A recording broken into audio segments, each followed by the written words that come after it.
שלום, אני ירון. היום אנחנו נכין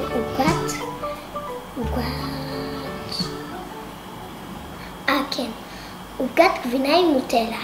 המצרכים הם ביסקוויטים, סוכר, שני חבילות של גבינה ויש גם 2 חבילות של נוטלה. טוב, בואו נתחיל עם הביסקוויטים, כמו שאתם יודעים.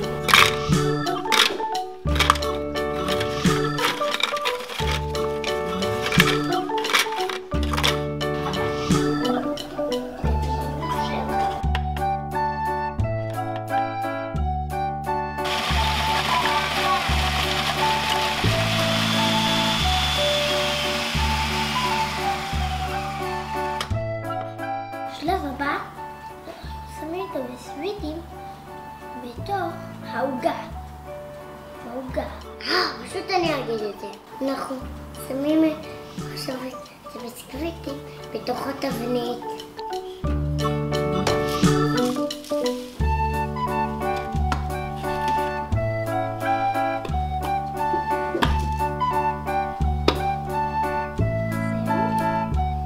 צריך שזה יהיה פשוט שטוח ככה.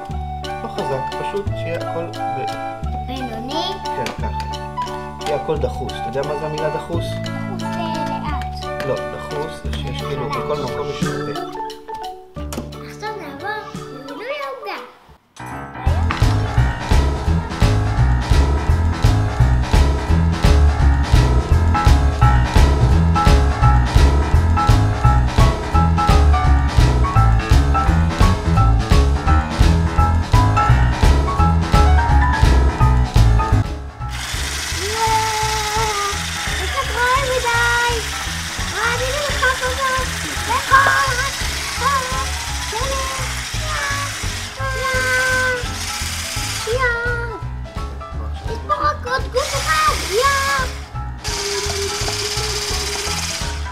אני לא פוחד שיתלכלכו לי הבגדים, אתה יודע.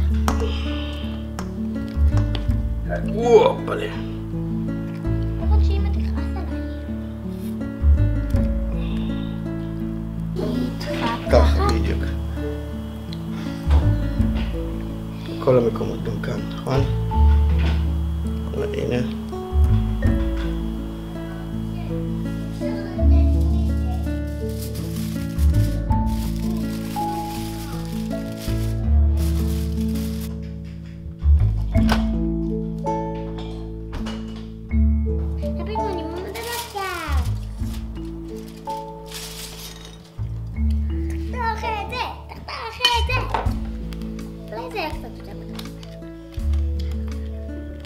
אני אריח. ריח טוב! תן לי להריח. אוקיי. ככה זה יצא. נחתוך. כי זה קצת... העוגה טעימה. כל כך טעימה שבא לי לטרוף את כולה. טוב, זה לא יוצא מגדיק. אבל זה טיר. זהו, זה כזה טעים. מה שאתם תקטעו. מעולה.